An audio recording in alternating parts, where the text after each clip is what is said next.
Good evening, my special strawberries and my coconuts. How are you this evening? It is late and I'm only now getting around to doing this month's tutorial that I promised you, which is all about creating illustrations with texture on Affinity Designer.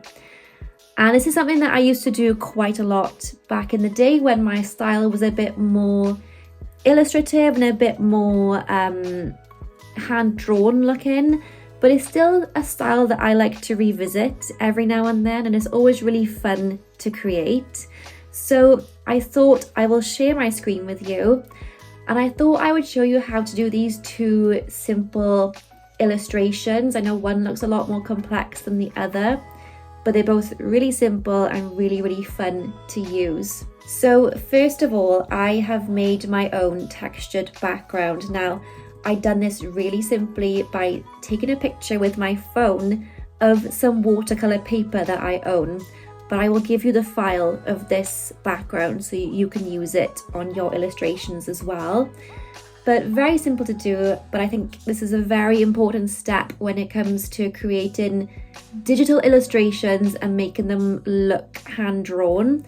It's all about the background and the textured piece of paper. So I've just popped this in the background here. You can download it straight from Patreon, so you can use it in Procreate or Affinity Designer or Photoshop, whatever you like to use. I'm sure it will be compatible for everything, as I'll save it as a JPEG. Now, the first illustration we will focus on is this simple little flower design.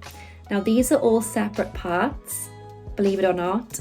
And I know they kind of look like they've been drawn straight on there, but they haven't.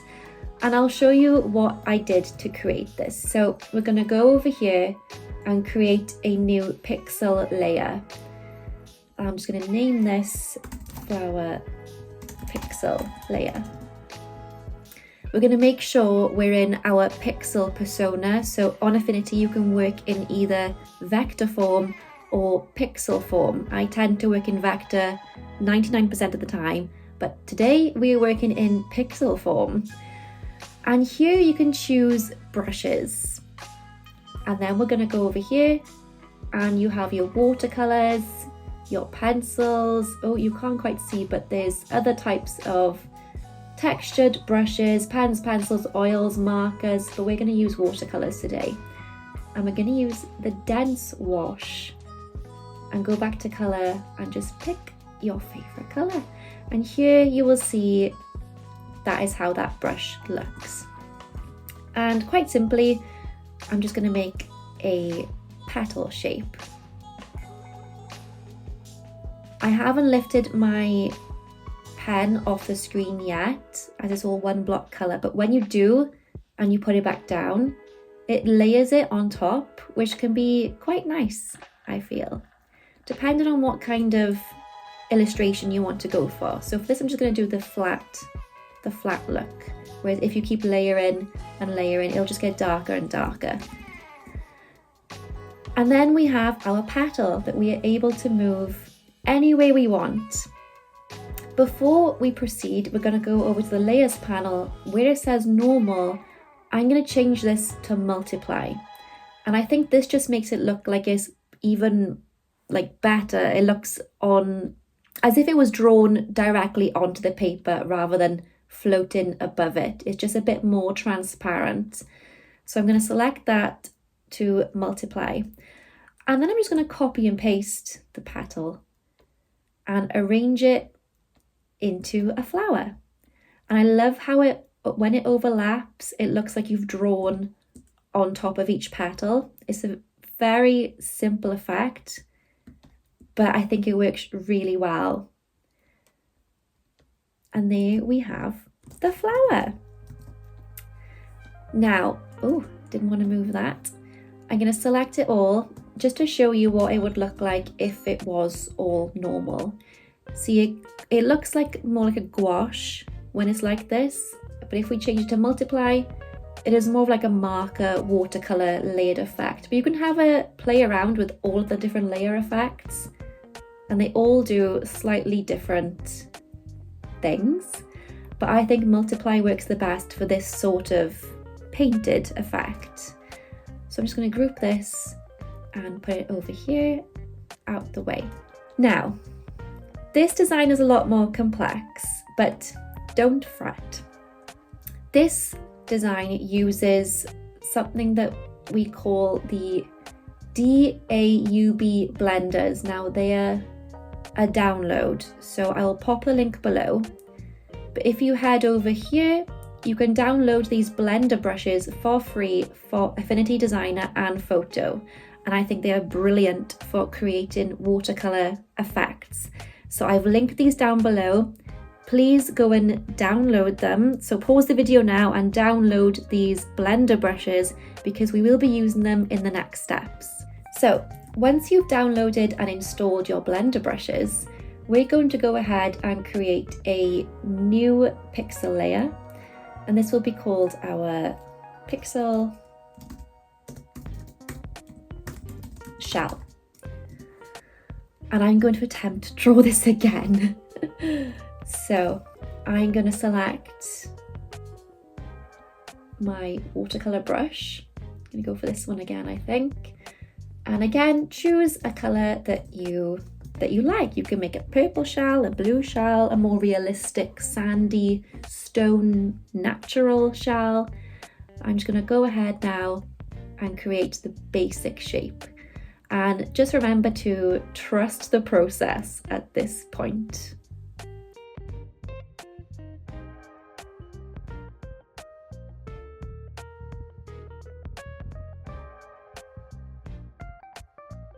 So like I said, trust the process at this point. I know it looks a bit odd, but hopefully it won't in a few minutes. So once we have the basic shape, we can then go in and just add the detail. And at this point, I'm not going to go crazy and make it super realistic. I just want a rough outline of what a shell looks like. So I'm just going to go in and layer on top the same color that I've been using. And this is a style that I like to use quite a lot when I first started, well, not when I first started, but when I was developing Coco Natasha, I like to be a bit rough and a bit free with my illustrations.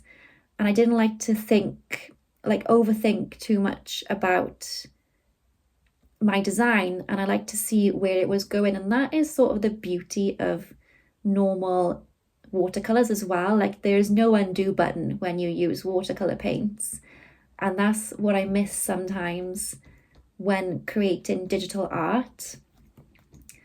I love experimenting with different colors and adding depth and detail with not your standard colors. Like I don't really use blacks or dark browns and things like that. I like trying to create shadow with really colorful colors and light. So this is why I'm using these perhaps peculiar colors, but it's just something that I like to do. You can use other colors if you wish.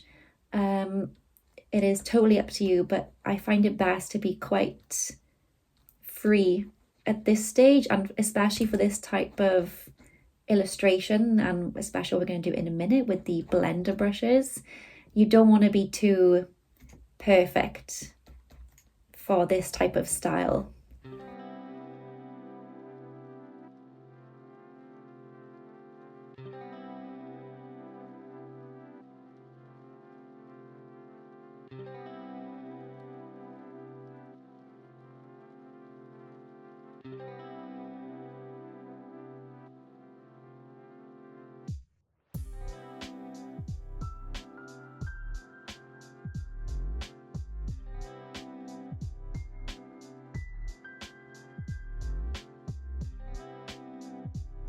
Once you are more or less happy with your very rough, colourful or non-colourful shell, we are then going to use the DAUB blender brushes. Now you'll notice that on the side of these brushes, they have a blur icon. That's because these are technically not brushes, they are more of a blur effect. So we're just going to experiment and click on any of these brushes, and it's really fun to see what happens next. So this one has like a splodge effect, and then this one has a proper swirly blur effect. They're loads. I simply love using them. They all do different things just to make your illustration look a bit more hand-drawn.